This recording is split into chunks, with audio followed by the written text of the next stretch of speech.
All the examples you see on the screen can be achieved with a simple FCP generator, which you can create in less than 5 minutes if you follow this tutorial. Let's start a new motion project and select Final Cut Pro Generator.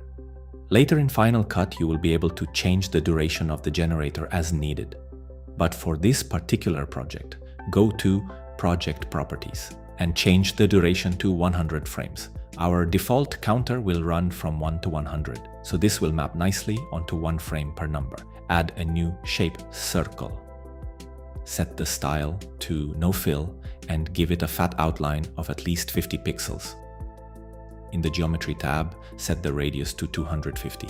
Then, in Properties, reset the position to center and set the rotation to 270 degrees so that the outline starts filling from the top. Add a new object, Generators, Text Generators, Numbers. With the new object selected, go to the inspector and set the following. Under Text Generator format, set your preferred font and size, for example, Futura and 150. Change the horizontal alignment to center. We also need to change the vertical alignment to center, but it is disabled. Here you can experience one of the few bugs in Motion, and the result now depends on following this sequence of actions. In the Layout tab, change Layout Method to Paragraph. This enables the vertical alignment control, so go back to Format and set the vertical alignment to Middle. Go back to Layout and change it to Scroll. And voila, we have our text centered perfectly. As you scrub the timeline, you can see that the numbers change accordingly. We need to make the circle outline follow. First, duplicate the circle to create a darker background. For example, change the brush opacity to 10%. Link the brush width of the background circle to the main circle.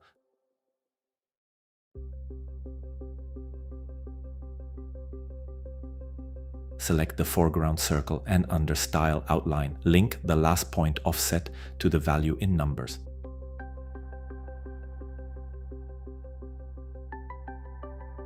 It doesn't seem to work. To fix it, go to the Text Generator section of the Numbers object and disable the Animate switch. Change the value to see that the circle follows it.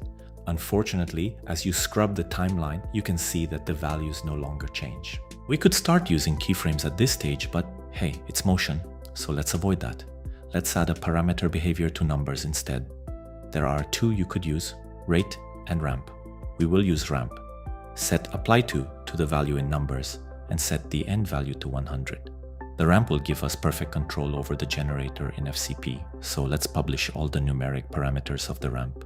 Let's also publish the parameters necessary to customize the layout of the widget. In Numbers Appearance, publish at least face color and font size.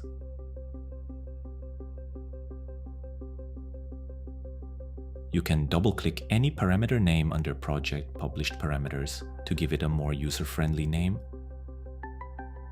Under Circle Style, publish brush color and brush width. Publish the background, circle brush color and brush opacity.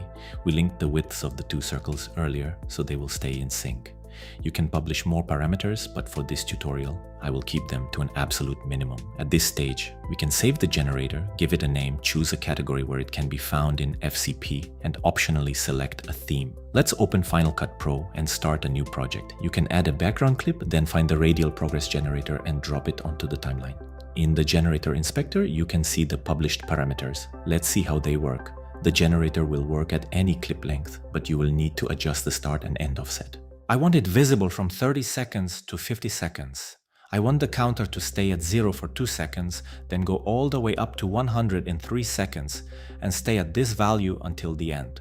Position the playhead at 32 seconds and adjust the start offset until the value changes to 1. Then go to 35 seconds and adjust the end offset until the value reaches 100. Change the curvature to achieve an ease in and ease out effect. And that's it. Adjust the styling any way you like, or reopen the project in Motion to apply more fancy text or stroke styles. The Motion library gives you so many options for quickly changing the layout. Subscribe if you liked this tutorial, and let me know in the comments what other Motion tutorials you would like to see.